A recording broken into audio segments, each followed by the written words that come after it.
that brings us to this extremely significant question. The United Nations wants Turkey to stop military operations in Syria. So does the EU, that's the European Union. So does India. So does every country on the planet, with the exception of some. The list of exceptions includes Turkey, of course, the US, Syria, Russia, and Iran. Also backing them is Pakistan, by the way. So why did Trump make this disastrous U-turn? On Wion Edit, we'll explore this question. It's easy to look at the tangibles alone and come to a conclusion. The ISIS does not have a territory. The US has reasonable control over global oil prices now. There is nothing left for the US in Syria, so exit Syria seems logical, or does it? For starters, the ISIS has not been defeated, and any American withdrawal would ruin Syria. But the US doesn't care about Syria's ruin. It enters and exits war at will. And this is just one way to explain the US decision. There are others, very interesting ones. Calls to impeach Donald Trump are getting louder by the day in Washington, D.C. An embattled Trump may just be protecting his own business interests in Turkey. Trump and his family have deep economic interests in Turkey. The most visible example is this: the Trump Towers in Istanbul. The Trump Organization even paid $10 million in the year 2012 to put up Trump's name on this building. In return, President Erdogan attended the opening of the Trump Towers in the same year. The nexus between Erdogan and Trump runs very deep at a family level. Ivanka Trump even thanked President Erdogan for attending the opening ceremony of this building.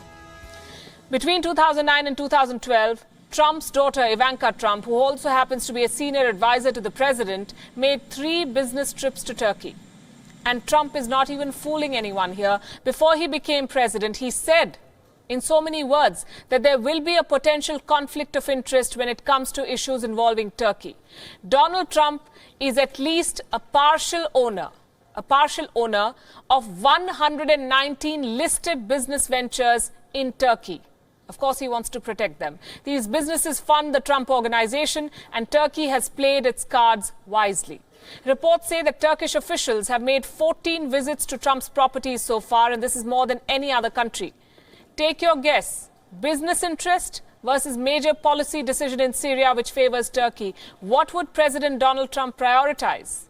And there's another added incentive, the small matter of arms sales. The US is trying its best to sell F-35 fighter jets to Turkey. Erdogan has muddled this pool. In a proper snub to Washington, the Turkish president bought the Russian S-400 missile defense system recently. What did America do? First, it threatened sanctions. Now it wants to sell the F-35 fighter jets to Turkey. And Kurds are a small price to pay for this sale. Plus, an arms sale will only be facilitated by conflict. The US right now has more to gain from Turkey than from Syria. Think of this. Sell fighter jets, make money, exit Syria, project a foreign policy masterstroke, and reap political rewards. Or think of this. Personal interest to protect in Turkey, an impeachment crisis at home, go for the broke, give license to Turkey to pound the Kurds, save the business ties while you still can. There's a proverb that comes to mind right now. Make hay while the sun shines. For Donald Trump, it has to be rephrased like this: do the maximum damage while you still can.